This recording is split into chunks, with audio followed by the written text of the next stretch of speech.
Breaking news, a historic day at the White House as Israel, Bahrain, and the UAE signed peace agreements and economic accords. We'll talk about that and more today on Jay Sekulow Live. Live from Washington, D.C., Jay Sekulow Live. Benjamin Netanyahu and representatives from the two Gulf states will sign the Abraham Accords at a ceremony at the White House today with President Trump. Phone lines are open for your questions right now. Call 1-800-684-3110. I remember Secretary Kerry saying that if the nuclear deal was abandoned, that Israel would become more isolated, when in fact just the opposite has now happened. They've joined hands and now they have many more partners across the region. Each of those countries, those Gulf states, recognize that the shared threat from the Islamic Republic of Iran is very, very real. And now they are working together, building out security and economic relationships and real ties between these countries. It'll be truly stabilizing for the Middle East. And now, your host, Jordan Sekulow. So we knew about the United Arab Emirates, then Bahrain was announced. We talked about with our special advisor, Rick Rennell, the Kosovo, which is also predominantly Muslim, recognizing Israel. But now that is being formalized as we speak right now. The White House is preparing for the ceremony, the actual signing documents. I'm holding in my hand what the joint statement would read from the United States and Bahrain. It says, President Donald J. Trump, His Majesty, it's King Al Khalifa of the Kingdom of Bahrain, and Prime Minister Netanyahu of Israel agreed to the establishment of full diplomatic relations between Israel and the Kingdom of Bahrain. And this is the one with the United Arab Emirates, same kind of language. President Trump, Prime Minister Netanyahu, and Sheikh Mohammed bin Zayed, the Crown Prince of Abu Dhabi, and Deputy Supreme Commander of the United Arab Emirates, spoke today and agreed to the full normalization of diplomatic relationships between Israel and the United Arab Emirates. What that means is peace, economic, full diplomatic relationships is what you have with your allies. It's what you have with countries that you, again, to have that full. These were countries that did not recognize the existence of Israel before this. Yeah. And now they're going to have flights going back and forth, full economic relationships, bring greater peace to the region, and it's freaking out, in a good way, our enemies like Iran. So Iran's foreign minister, of course, had to weigh in on this, and he tweeted out, President Trump desperately needed a campaign photo op, so his son-in-law, he's talking about Jared Kushner, blackmailed their regional clients into giving him one. The only problem is that these peace agreements are not between foes but long-standing allies. That is a conspiracy that Iran has always said that these Gulf states are really pro-Israel, right, which is not true. I mean, these were funders of top funders of Hamas, top funders of the, quote, resistance to Israel. They didn't recognize the state of Israel. Israeli athletes couldn't go there and participate in international sporting events, and they could do no business. So whether or not they worked with the United States or not, these countries that have, of course, Bahrain and the United Arab Emirates, if you went into like Abu Dhabi 10 years ago and said you're going to have a peace deal under President Trump in the United States with Prime Minister Netanyahu in Israel, and in 10 years you're going to recognize Israel as a state, sovereign state, with full diplomatic relations, people would have laughed at you, if not more violently. Because Abu Dhabi is also in the United Arab Emirates. People think of Dubai, but Abu Dhabi is much more conservative of a city, and that's the capital. The fact is, it is that historic. So Iran is freaking out, and they say, stay tuned for more. Well, what they know is that, as we know, representatives from the country of Oman are also there today. That would make sense for them to also. Why not get into this economic relationship with the best economy in the Middle East, Israel? Yeah. So look, we're going to talk about. Excuse me, when we come back from the break. But Andy and I have negotiated trilateral Middle East agreements. So let me tell you something about this one. This was quite a diplomatic feat. This was an incredible moment, reshaping the history, reshaping the future of the Middle East. Jordan just mentioned quickly the economic impact. I mean, the idea that planes are going to fly from Bahrain and the United Arab Emirates to Tel Aviv. This is an incredible thing, and anyone who has dealt with any kind of negotiations in the Middle East knows that it's multi-sided. I mean, 12-faceted, and in order for something like this to have been achieved is a tremendous coup for the President of the United States. All right, folks, we'll take your calls and questions about this as well. 1-800-684-3110. That's 1-800-684-3110 when we come back from the break. All right, welcome back to Jay Sekulow live. So as we're speaking right now, they're assembling at the White House. It's pretty amazing to see too the imagery, the U.S. flag. It's not so unique to see a U.S. flag with the UAE or Bahrain because of our longstanding relationship, but with the Israeli flag and the Star of David in the middle, with not just two peace accords being signed, one with the United Arab Emirates, one with Bahrain, but also a trilateral agreement between Israel, Bahrain, and the UAE on how they'll be working together. Yeah. These are the most dynamic economies in the Middle East. When you talk about the United Arab Emirates, of course, you know Dubai. People know Dubai probably better than they know UAE because of the towers and the economic centerpiece that they are in that region. Israel, again, is the other economic power. So you put together, you have the UAE and Bahrain. You start putting these Gulf states together. Oman is attending. So you put these kingdoms together, and these are also close allies of Saudi Arabia. I mean, this is the block that stops Iran from ever expanding. Yeah. So here's a couple interesting. One is I'd like our production team to see if they can get what Jordan just described, which is the picture of the flags, because that is a very symbolic moment to see the flag of Israel, the United States, Bahrain, and the UAE. Now, here's what's going to happen. So the White House is announcing that the agreement has been made. They're going to have complete diplomatic relationships, which means embassies. So, of course, Israel's embassy headquarters now for the United States is Jerusalem. You have the joint economic impact, and as Jordan said, the economies these are the strongest economies. Flight cooperation, not just cooperation. They're establishing flights between Tel Aviv and the UAE, Tel Aviv and Bahrain, and that will increase tourism, which increase also people getting to know each other, which impacts how people get along. Saudi Arabia is allowing flyover rights, which is significant also. But this is no small accomplishment. This is a huge accomplishment. I think it's the most significant accomplishment in the Middle East in our lifetime because it's multilateral. It's trilateral, and it's, as Jordan said, it's really more than even trilateral. You know, Jay, from a historical point of view, I think it's important. As a historian, I look and I see, what did they call this? They called it the Abraham Accords. Yeah. Why did they call it the Abraham Accords? Because Abraham is the common father of the whole region. The common father of the Arabs, of the Israelis, the Jews. The common father is finally bringing them together under the banner and at the impetus of the President of the United States. So what this does is not only does it bring them together diplomatically in terms of flights, investment, tourism, security, telecommunications, technology, energy, healthcare, culture, the environment, embassies, finally the normalization of relations between countries that at root and at stake are really, historically, Jay, brothers. Yes, right. And all moving. These are the countries. When you look at the UAE, when you look at Bahrain, and those who would probably follow as well as Oman. Yes, sometimes their dress, where you'll see their formal dress may be non-Western, and the rest of their economy and their culture is very Western. And as being someone who's been in that region long before these peace agreements. Yep. They were moving towards the West. They were moving towards a more free and open discussion where things were less censored and people have more rights. Does that mean that it's like the perfect examples of human rights? No, in these countries. But how do you get there? It's like what Andy said is you start seeing each other, working together. And, of course, we know in Dubai they have all these exceptions to the rule already. So it makes sense. These are the ones to take a step forward. I think I believe because of where these are located, yep, this is a bigger deal than even like with Egypt, because these are more stable governments with more stable leaderships. These are kingdoms.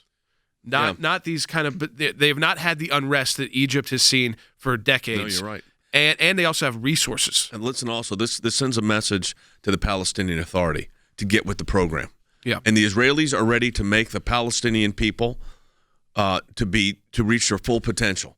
It's been the leadership of the Palestinian Authority that has stopped that. And now you've got Bahrain, the United Arab Emirates, and it looks like Oman next, coming together saying we are not only going to allow these diplomatic relationships, as Jordan said earlier, we're recognizing Israel's right to exist. Look at this. For those who are watching on Facebook or Periscope or any other social media platform, look at that. Who would have, I got chills looking at that. Who would have ever thought we would see that? We were just in Jerusalem 2 years ago for the embassy move. And then John Kerry said if you pulled out of the Iran nuclear deal, Israel would be isolated. Well, there's your isolation. The flags of the United Arab Emirates, the Star of David and Israel's flag, and the United Arab Emirates and Bahrain. I mean, and the United States, of course. So that shot that theory down, John Kerry. Now, David Freeman underscored, who's the ambassador of the United States to Israel, a friend of ours, made a very important statement about this, the importance of why we're calling it the Abraham Accords. Take a listen to number 30.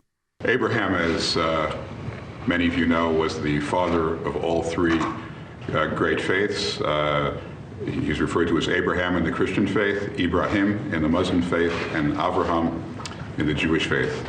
And no person better symbolizes the potential for unity among all these three great faiths than Abraham, and that's why this accord has been given that name. Yes, I mean, you listen to that. Now we know that Oman is there, so they're in attendance. They're watching this. I mean, I think that they're next, and so that's How significant do you think Oman coming into this would be? That's right. I mean, you're talking about one of those shipping routes, where you've got Iran on one side. What you are doing, if you actually look at a map right now, which I'm doing some kind of looking down, is so if you look at United Arab Emirates, you add Oman to that, and you add, of course, Bahrain, which is an island in the Persian Gulf or the Arabian Gulf, whichever side you want to talk about. That shipping zone, the Straits of Hormuz, all those areas now are not just allies of the United States, but they're also allies of the Jewish state of Israel. I mean, if you're Iran, you now really have to second guess taking any kind of action, because you survive off those countries. Yes. Taking your raw oil and turning it into gas, turning it into something that can be sold. So I think this affects all of that. I mean, if you are Assad and you thought you survived that civil war because of ISIS and the conflict, the three-way fighting that was there, this is very unnerving. If you're the Palestinian Authority, this is unnerving. They're also talking that Sudan could be next. So we're moving then into North Africa. Sudan, remember, they overthrew their leadership, very isolated from the world. Yep. They don't have the Osama bin Ladens anymore with the money to give the government leaders. They have nowhere to put their oil. They have nowhere to sell it. They're basically banned from the world economy. But if they took a move like this, of course, the economy would be opened up to them. They already overthrew their dictators, so this could be their next step. And I think it actually could go all the way down outside of the Muslim world into this world that Iran has had a great influence in, as well as Russia and China. And now, if you're the Russians or the Chinese, you're losing grip. Yeah, this is so. I was going to say it's a very important point what he just said, and that is the impact this has on these other countries. But I want to underscore something because this is important.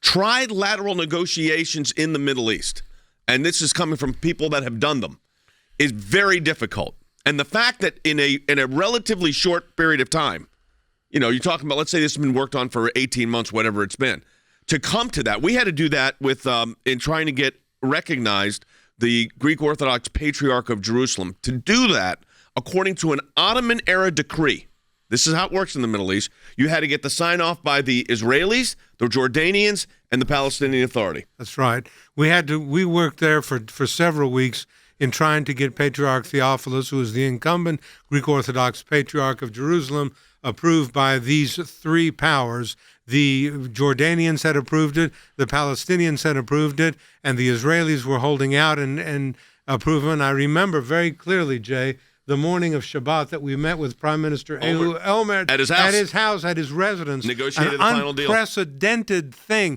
to meet on Shabbat, on the Sabbath, with the Prime Minister of Israel. And I remember distinctly Prime Minister looking at Jay and saying to Jay, "What do you think I should do?" And Jay saying to him, "Recognize the Patriarch of Jerusalem, the Greek Orthodox Patriarch, on behalf of Israel." And 6 weeks later, which is a time warp in the Middle East, 6 weeks later, that's like nothing. That's like 3 seconds. The Israelis recognize him, and he remains today the Patriarch, the Greek Orthodox Patriarch of Jerusalem.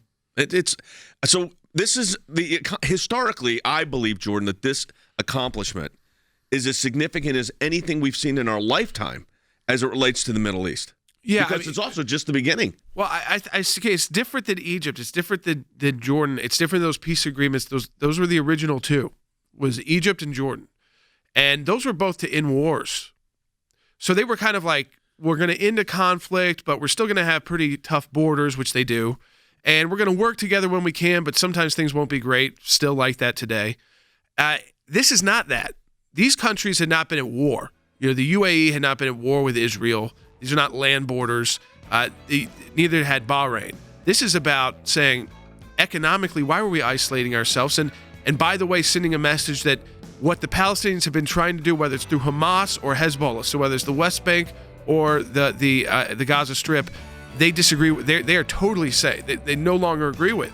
They're saying either work with Israel or else, because we're now diplomatic partners with the state of Israel. So things have fundamentally changed. We'll take your phone calls on this when we come back at 1-800-684-3110. That's 1-800-684-3110. Our new special advisor, Rick Rennell, is going to be joining us in the second half hour of the broadcast. He was the former ambassador to Germany and, of course, former acting director of national intelligence.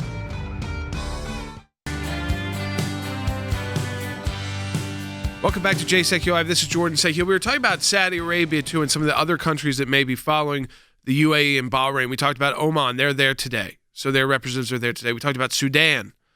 So think about the turnaround there. This was the headquarters for Osama bin Laden. That's where he found his initial first safe haven to create Al-Qaeda, and now they may be on as one, the following. We heard from the president directly that this is not the end. This is just the beginning of countries who are going to be signing these new diplomatic relations between their country and Israel and each other. So Mike Pompeo was asked directly about Saudi Arabia, because none of this, I will tell you that, even though Saudi Arabia, it's not them signing the accord right now, none of these countries would be able to make these moves without right. Look at the map, look at the money, look at the power, look at the militaries, look at who controls the air. You couldn't have the flights. It wouldn't matter if you made a peace accord if you couldn't fly. I mean, you'd have to go way around countries you don't want to be flying over, like Iraq, like Iran. I mean, but Saudi Arabia is okaying this in a sense. So they're letting this move on. We know we have the relationship. I say we, the United States has the relationship with Saudi Arabia economically and diplomatically, militarily. But Mike Pompeo was asked, will they be on board with this? Take a listen, Bite 6. How close is Saudi Arabia to being on board? I am confident that there are many other countries that will follow what we see. The timing is indeterminate. We'll see. I hope it's soon. And this is what is interesting. And, Wes Smith has joined us, Skip Ash joined us as well. And I could put this to everybody. And Will just said, the fact that a journalist can even ask the question of that to a Secretary of State right now, how close is Saudi Arabia from signing a peace agreement with Israel? And it's not like a joke. It's not like, right. I mean, it's even serious that we're even having that discussion, and that this is all coming about after the U.S. says we're putting our embassy in Jerusalem, and the whole... And we pulled out of the Iran nuclear deal. Pulled out of the nuclear deal with Iran. We were told that, and we're pulling out of Iraq. We're pulling out of Afghanistan. We've got the Taliban right now is in Doha with Secretary of State Pompeo working on a peace deal so that we can get out of Afghanistan. Right. And we were told that, this was withdrawing from the world. And now we're seeing the world that was supposed to, these enemies that were supposed to have this lifelong hate for each other, literally generational hatred since the beginning of time, are now coming together with peace, because that hate was, a lot of it was propped up by our State Department. Yep. And people in our State Department who were anti-Israel. Yeah, I was going to ask that to Than Bennett, our Director of Governmental Affairs. I'm going to ask it to Skip as well, but let me start with Than. So, Than, one of the issues George just hit it right on the head, and that is there are people within the State Department, let's be honest, that are not rejoicing that this has happened.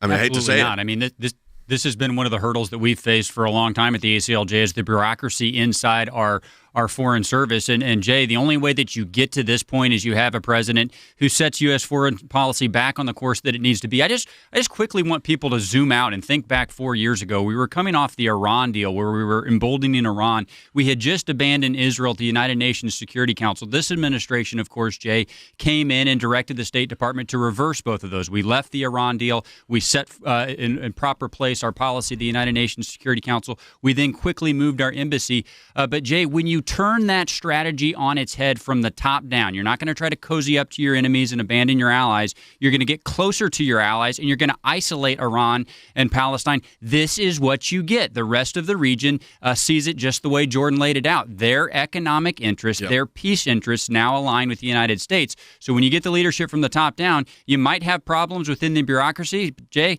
they don't have any choice. They follow the directions of the commander-in-chief. So I want to go to Skip Ash, who heads up our international law practice group.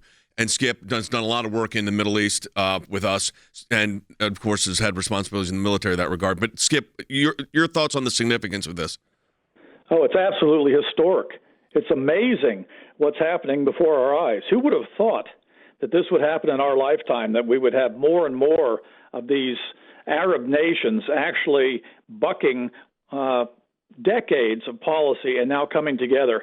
The situation has changed historically because of Iran and its ascendancy. There's fear in the Gulf, and they realize that the real enemy is not Israel. The real enemy is the Shiite state of Iran, and they have to somehow stop that. And they're not going to kowtow right now to the Palestinians, who absolutely refuse to do anything. The Israelis have made motions towards them to negotiate. They've said no. It's no, no, no. And finally, the rest of the Arabs have said enough.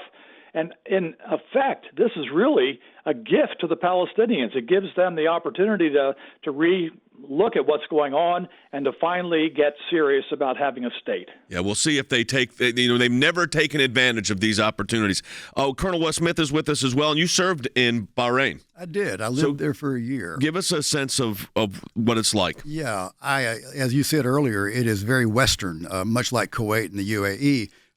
They do not enforce a strict dress code. They will dress in traditional dress some, but you also have luxury hotels and nightclubs and restaurants in places like Bahrain and the UAE. But I lived there for a year. The thing that I remember most about being there, I was assigned to deal with morale, welfare, and recreation for U.S. troops.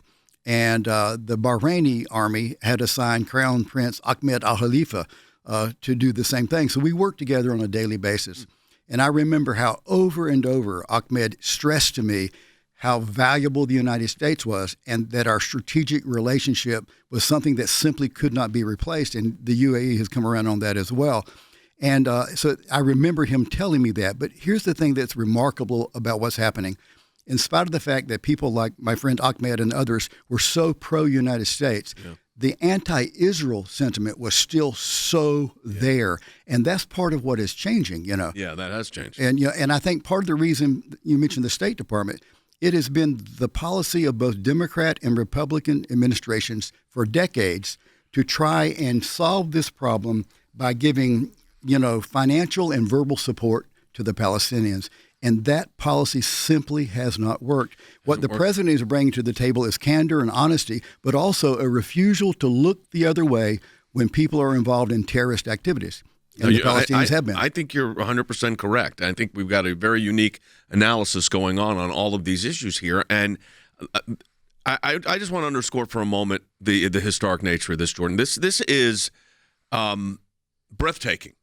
That when you see those flags, let's put that picture back on the screen for our television audience, and you see the flags of the United Arab Emirates and Bahrain and the United States and the Star of David, of course, and the flag of the State of Israel, and you say to yourself, has this happened after we pulled out of the Iranian nuclear arms deal where John Kerry, Jordan, said Israel will be isolated forever, and then when the United States moved its embassy to Jerusalem, that was going to be the end. Yes. Oh, yes. There was prophet of doom, the end of the Israeli state. And this is something that I think we need to also emphasize, the fact that we have seen leadership on the part of President Trump. The president said, we're abandoning this ridiculous Iranian deal. We are moving our embassy from Tel Aviv to Jerusalem, and we're going to do this thing, and we're going to press forward and normalize relations between these countries. And I don't think any of this could have been done without the leadership of Donald Trump, and we've got to admit that.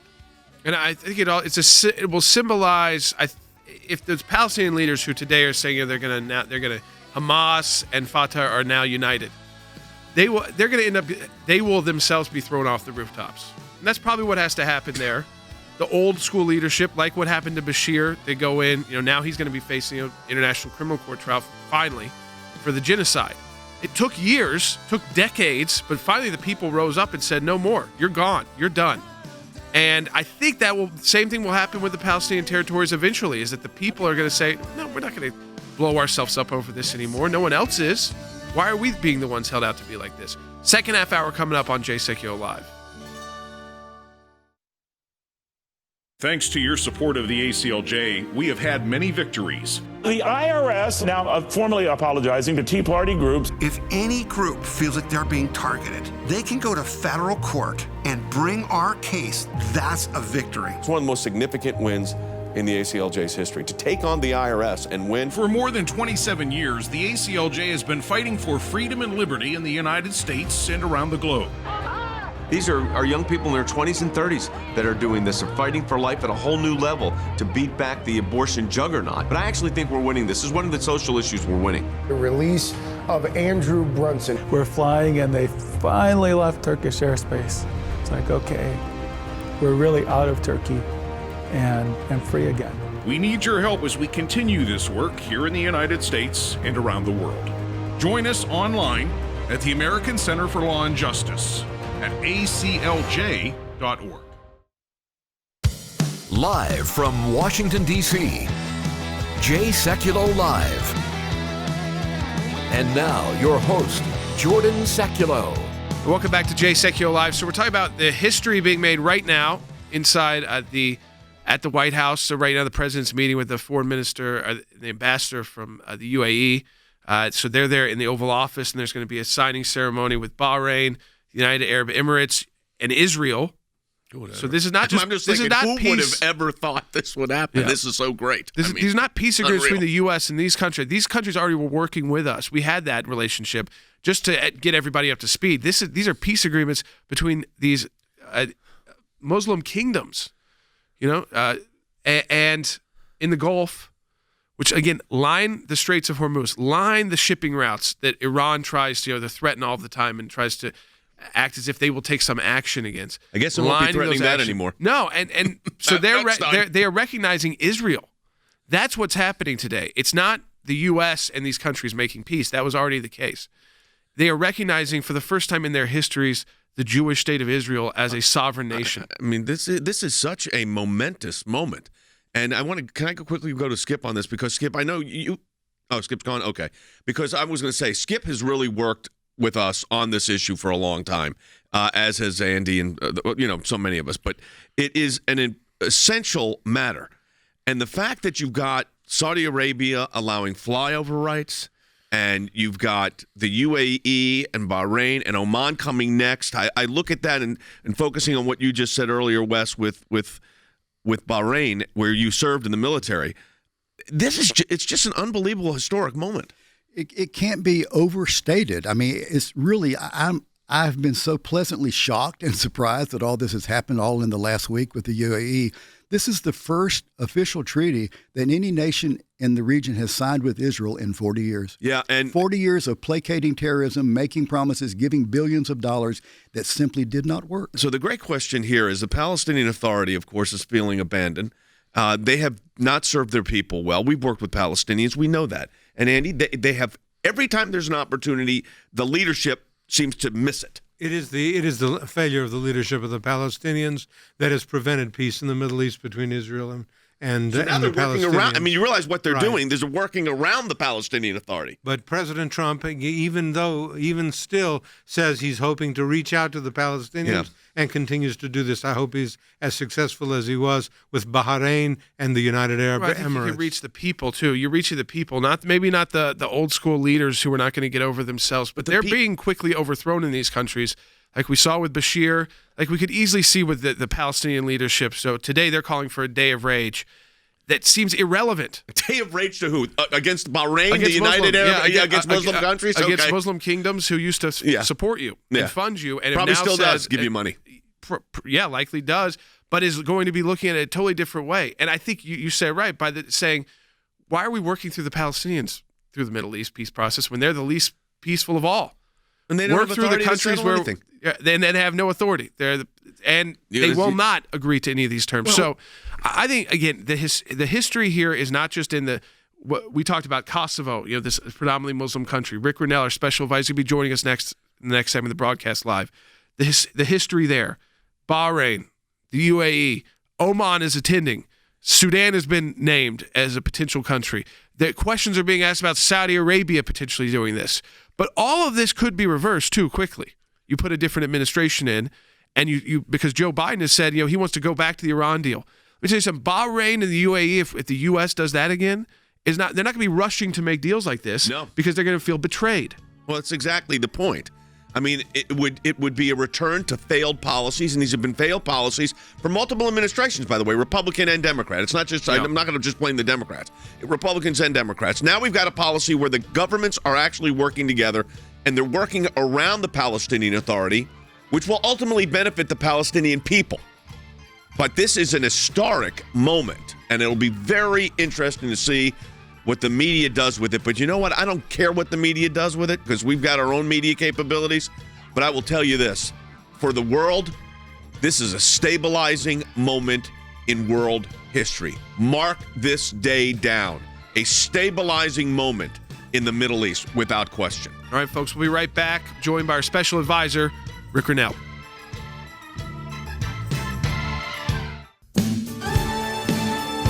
So we've had the leadership from the UAE in the Oval Office. Right now, Prime Minister Netanyahu is in the Oval Office. Then at Bahrain, and then the leaders will all go out in the White House. And you're already seeing the images to sign these historic, first the accords together. So it's between each country and Israel. So the UAE and Israel and Bahrain and Israel, and as well as a trilateral agreement between those three. And that this is just the beginning. We have our special advisor, Rick Rennell, former acting director of national intelligence. He also former ambassador to Germany.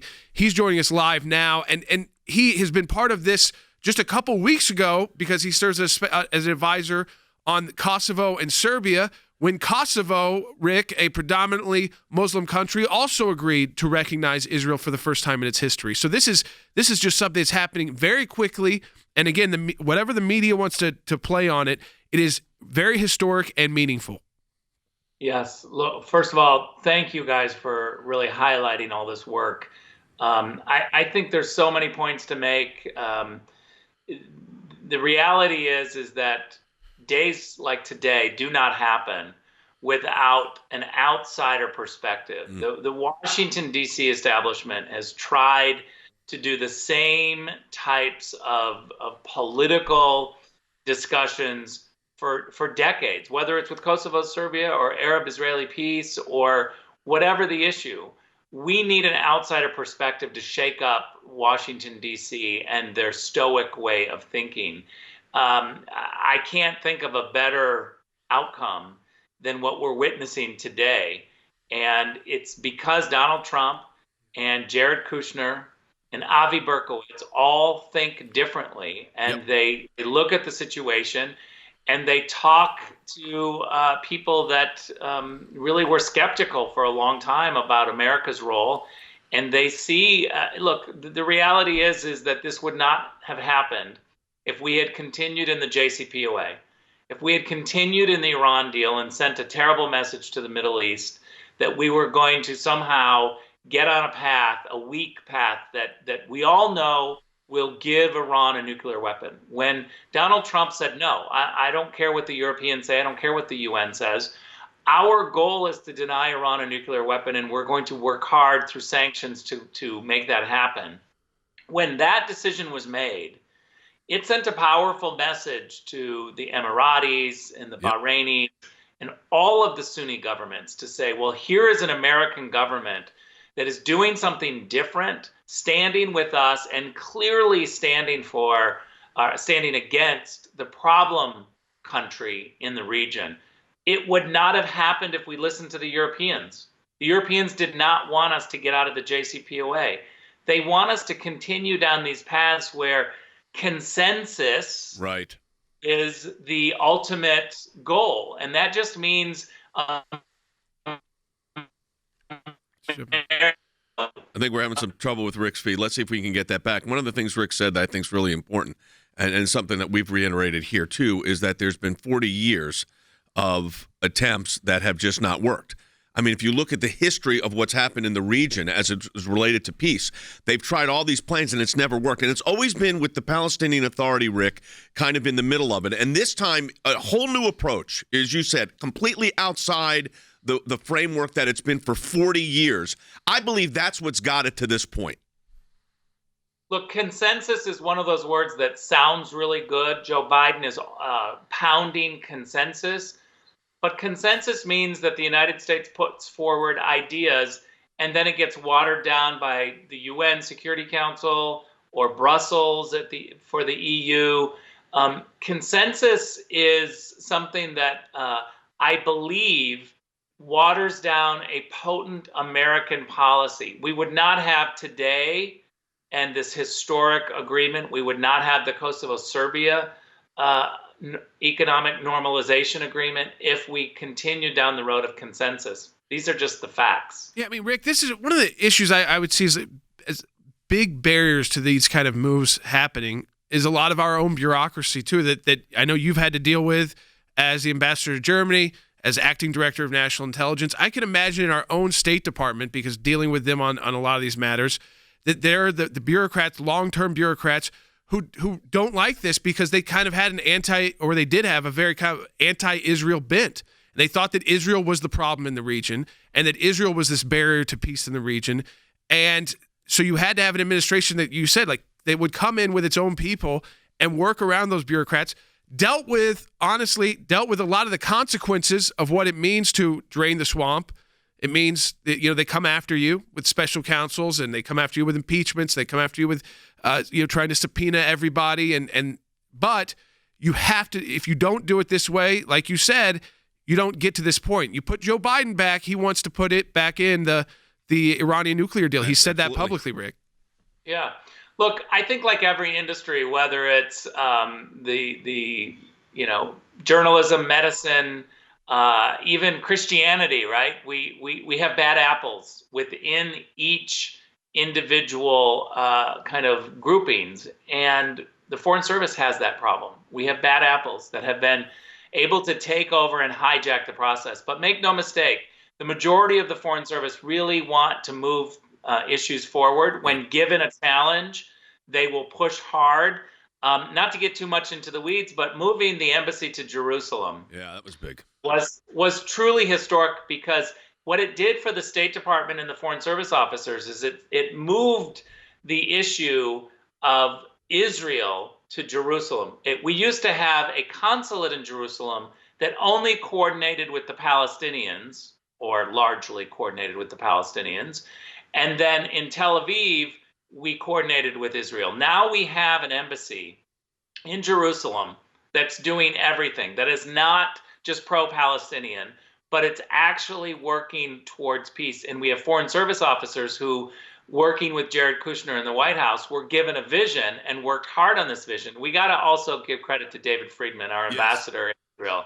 Amazing guy who also believed, like Jared and the president, to try something different. We talk a lot about Donald Trump's style. His style works, and his style as an outsider thinking differently is what's giving us this historic agreement today. You mentioned David Friedman, the ambassador to Israel from the United States, a good friend of ours, and he really has done a tremendous, obviously under the guidance and leadership of the president, has done just an incredible job. Rick, I want to change gears for a minute here, not to take away from this, because this is really historic. The last thing I just want to say is to Rick, is that people like David Friedman, who went through horrendous confirmation hearings, saying that you're too pro-Israel, you're too pro-Jewish, you're going to cause war in the region. They'll say similar kind of things about you, Rick. They do. You're too extreme, and you're the people bringing together these historic peace accords. It's Rick Rennell getting Kosovo, helping along Kosovo. He's in the meeting there as a special representative to recognize Israel. Is David Friedman putting together Bahrain and the UAE and many other countries that will likely follow suit? Yeah, I know personally what it's like to have a messed up confirmation, long and dirty, and I have to again shout out to Jay Sekulow, who was incredibly helpful to my confirmation process. Such a friend, such a strong supporter. So I can't thank you guys enough for that. Well, look, I mean, we've seen what has been accomplished. So these were the right positions to take. Let me, as we're closing this segment out, Rick, I lived for, Jordan did, so did Andy Economou, who's with us here too. We lived for 3 years on the special counsel probe to find out in the last few days that the lawyers we dealt with on a daily basis, when the Inspector General of the Department of Justice asked for their phones because of all this stuff going back and forth, all of them spontaneously combusted, so to speak. They wiped themselves out, or they put in the wrong numbers, the wrong passcodes. They had, I called it passcode amnesia. And these were the guys from Harvard and Yale that were going to beat us, which they didn't. But they did this. If anybody else did it, it'd be called destruction of evidence. What was your take on that whole thing? It's destruction of evidence. This is outrageous. You shouldn't be protected by working in the government. Look, we've got a real problem in Washington, D.C., where individuals really try to hide information. And it works, right? I mean, it usually works in Washington, D.C. Everybody knows you spoon feed the Americans. American people are stupid, and that's what you're supposed to believe in Washington, D.C. It's the exact reason why Nancy Pelosi goes to San Francisco, gets her hair done without a mask, and then is outraged that the salon owner says, wait a minute, what's going on? And then the rules that Nancy Pelosi plays by is that she asks for an apology for breaking the code, right? For outing her for breaking the rules. You're not supposed to do that. You're supposed to stay silent when she's breaking the rules. This is the Washington. Well, listen, great job. Thanks for being with us, Rick. As always, great insight. We appreciate your work on all these issues very much. So Rick will have a new piece up at aclj.org this week, as he does each week, and he'll be joining us later in the week as well. It's great to have Rick Renell again. You're getting it for folks who are in these meetings, who are doing this work, who are now special advisors to the American Center for Law and Justice to help walk you through this process. And so his new pieces will be up, I think, tomorrow or Thursday, and he'll be joining us again at the end of the week as well. It'll be great. It's great to have him on. It's great to have his insight on all those issues. We'll be right back taking your phone calls at 1-800-684-3110 on Jay Sekulow Live on this historic day.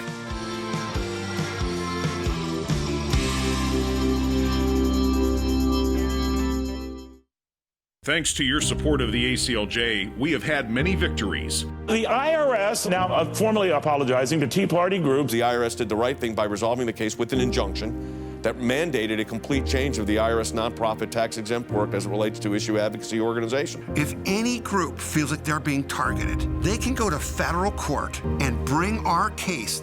That's a victory. It's one of the most significant wins in the ACLJ's history, to take on the IRS and win. For more than 27 years, the ACLJ has been fighting for freedom and liberty in the United States and around the globe.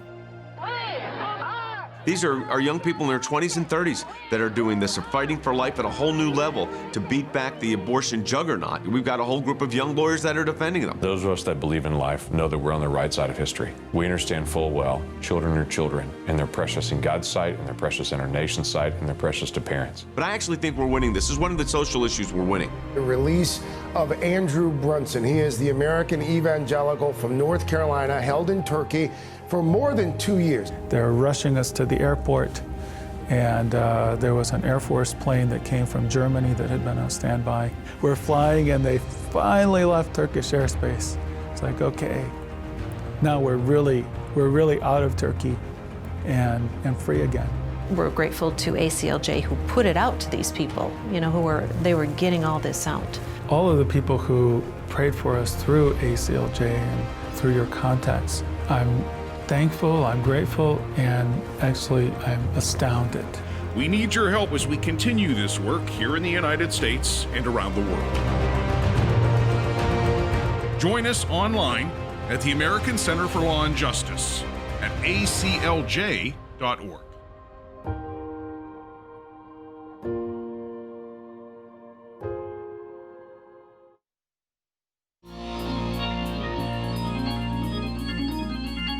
Welcome back to Jay Sekulow Live. So it's great to be joined by, again, our special advisor, Rick Renell.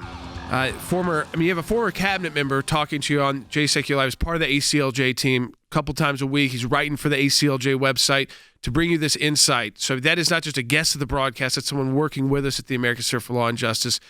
who is also still in roles putting together peace plans, like the one where the majority Muslim country of Kosovo for the first time is recognizing the Jewish state of Israel. And then now we have Bahrain and the UAE, and we've got a lot of calls about this. People have been holding on. Let's go to Frank in Florida online, too. Frank, thanks for holding on. You're on the air. Hi, guys. Thanks for taking my phone call.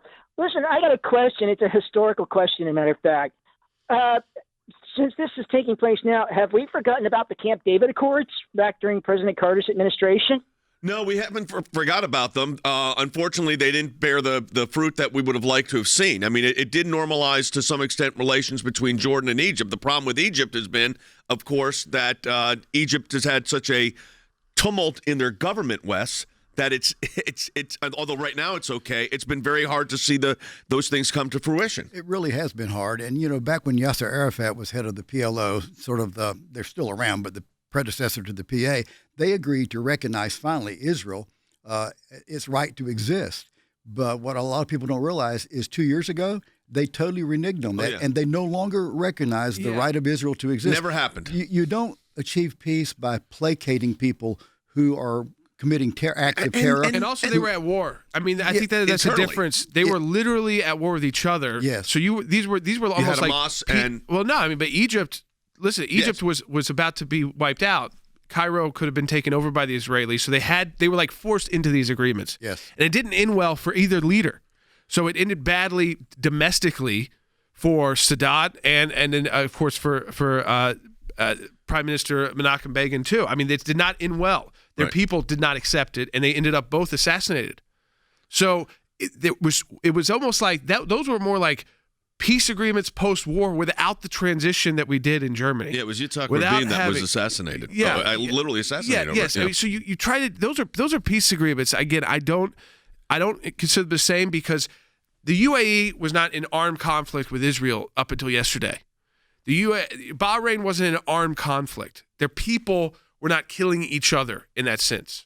So you're already 10 steps past the kind of generational change that you're going to have of people getting over the fact that you were at war. These countries weren't. They may have been funding different sides of different battles, but they were also oftentimes on the same side of diplomatic issues. They have a common enemy, Iran. They also have a common friend, the United States. So they have two things that brings them together. The one divider was this Palestinian issue, and as we just talked about with Rick Renell, it's working around that. And so I don't see these are not the same as like a peace agreement with Jordan or a peace agreement with Egypt because it isn't just an end to warfare. No, I think you're 100% correct. And I think so. Than, I've got one quick question. I know we got to get these calls too, and that is, what is the Washington establishment reaction to this, or do we know yet? I think it's going to be along the lines of what Jordan just talked about, really because of the cumulative nature to it. I mean, it's quickly filling in the map. And, Jay, I think that's what Jared Kushner was talking about. I think that's going to be the reaction in Washington, D.C. when he said, look, over the last 70 years, you only had 2 agreements. Now you've had 2 more in a month. I think you'll probably have 2 more in the next month. Pretty soon, Jay, the Palestinians and the Iranians, they just run out of space on the map. Exactly. So I suspect there will probably be a lot of quietness on the left side of the aisle, but I think everybody knows how significant it is. Yeah. All right, let's go back to the phones. Robin in Georgia on line 5. Robin, welcome to Jay Sekulow Live. Thank you. Thanks for taking my call. Sure. Yeah, Jay and everyone, great show. What do you think the UN response and the deep state response is going to be? But I think you just kind of answered that a little bit. Let me give the UN question's a really good one, Robin. That's a good question. And I'm going to, Than is, of course, our representative of the UN. I will tell you this. This is not what the UN wanted to happen. It sounds crazy. But Andy, it's not what this is not what the international elites wanted to happen. That's right. The international elites want them to be the ones to do these things. They don't want one outlier like the President of the United States to be the one who brokers the peace deal. So they will poo-poo it. They'll say it's nothing. They'll say we still have problems with the Palestinians and the Israelis, and they will make this deal minimized. Well, it's not a minimal deal. No. It's a very important deal to have normalization of relations between UAE and Bahrain and Israel is something that is tremendous. But the fact that it was brokered by and pushed by the President of the United States will cause the United Nations to say that it is less than the historic event that it really is. Than, quickly. I can imagine what you're thinking.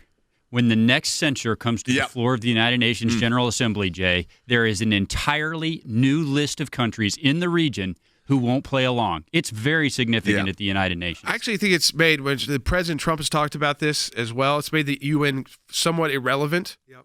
And this is what Rick Grinnell was talking about. No more are we going to say, if you keep President Trump as president and you let him continue this, you keep letting him put people like Rick Grinnell in place and Friedman in place and others that you may have never heard of before, like these negotiators like Berkowitz, who we talked about, who are not the names that you hear about in the news every single day.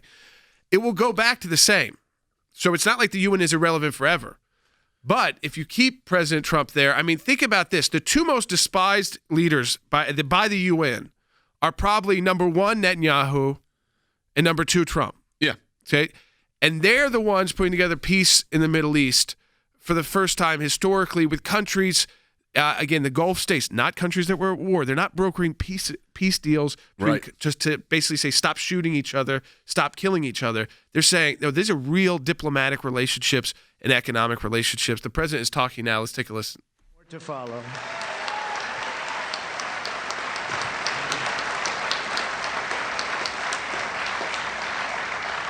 Israel, the United Arab Emirates, and Bahrain will establish embassies, exchange ambassadors, and begin the cooperate and work together so strongly to cooperate as partners across the broad range of sectors, from tourism to trade and healthcare to security. They're going to work together. They are friends.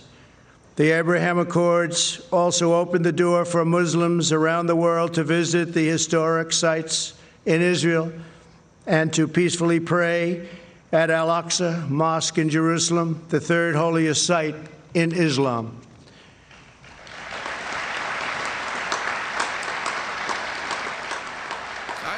Jump in right there. So you talk about when the UN wants to secularize everything, and our State Department, as Rick said, most of the people there, you heard it right from him, are good people that just needed like guidance, because it made no sense, our position in Israel, like having this consulate in Jerusalem and embassy in Israel and in Tel Aviv, and where are we supposed to do, how are we supposed to do things? So it's confusing to our own foreign service folks, but that there are the bad apples too, and the bad apples kind of rose to the top. And we saw that in different parts of our bureaucracy. You also can't secularize everything. Religion plays a huge role here, the different faiths. You just heard it from our president. Part of this deal is that Israel, like the United States, has freedom of religion and would want to welcome those from the UAE and Bahrain to be able to worship at their holiest sites. Right. Now they can. It's great. They can be religious tourists just like we are to Israel. Christians go as religious tourists. So now can Muslims from the UAE and Bahrain. And, well, I need to say this about Bahrain because you just mentioned that. Wes, you've got an article going up today. This afternoon, correct. What's that on? It's about this whole issue, how significant it is, and some of the history of Iran trying to disrupt peace and sow discord in the region. The president just said he expects there's 5 more nations to follow. So those are coming out, which means that those are happening. So we'll talk about that tomorrow on Jay Sekulow Live.